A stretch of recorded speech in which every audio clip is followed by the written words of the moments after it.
Where do I start? I will label this first scary story as the man who saw three.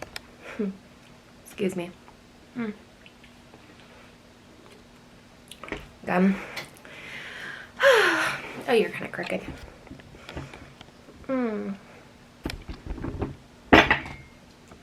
Okay. So, I was working graveyard shift, and I get a call from the police department, and they say, hey, someone's wandering your neighborhood. They don't know where they are. They're in someone's house. They don't know whose house they're in. He says his name is, we'll call him Joe Smith, and he's in a house and he doesn't know if it's his house. And I'm like, oh my gosh, great. Because we get that a lot. Dementia patients, they'll leave their house and walk into someone else's house. Anyways, so I'm like, okay, and I'm going and I'm searching the streets, and dispatch calls me and they let me know we found this guy's name, and we found out the number of this house. We don't know if it's his or not.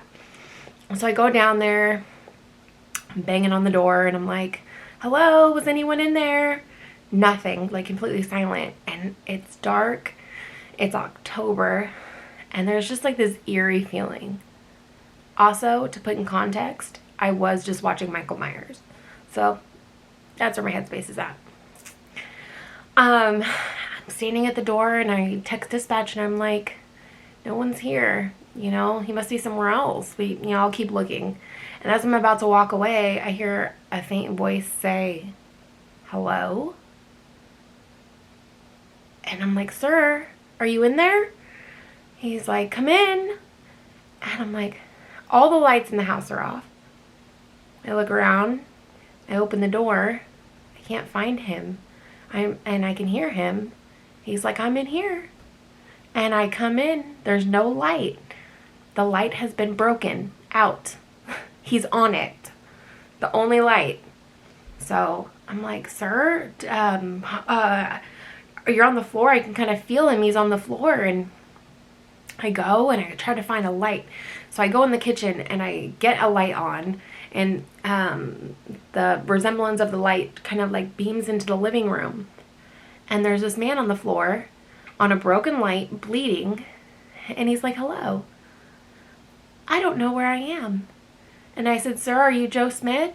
He said, yeah, how'd you know? I said, well, I've talked to 911. He said, oh, I've got him on the phone right now. I said, oh, well, tell him I found you and we're going to be okay. And he gets on the phone. He says, yes, 3 women just came in. He looks at me. He looks to the left of me and he looks to the right of me. And I said, sir, it's just me here. He said, no, the other people you're with, they're right next to you. Okay, I'll be right back. I step out. Dispatch, you need to get down here right now. I'm scared. Those are literally my words. I'm scared. Okay. I go back in the house and I said, sir, let me help you get you off the floor. And he said, where'd your friend go? I said, sir, I came here alone. He said, no, you didn't. He said, I just saw your other friend. She flowed that way.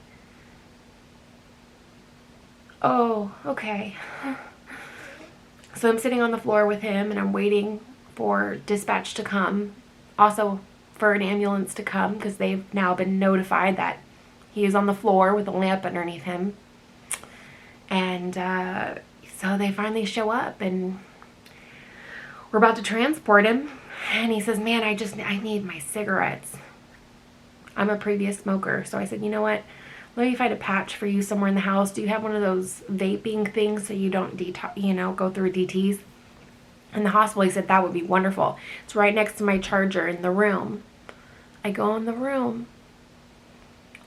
Everything there in his room is as if another person was living there with him, another woman, but she wasn't there. And I said, well, it's not in here. So I go into the next room.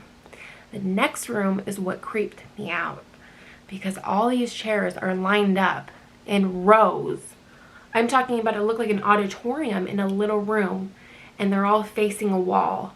It was quiet. It was just so strange, and there was just this feeling of just something thick.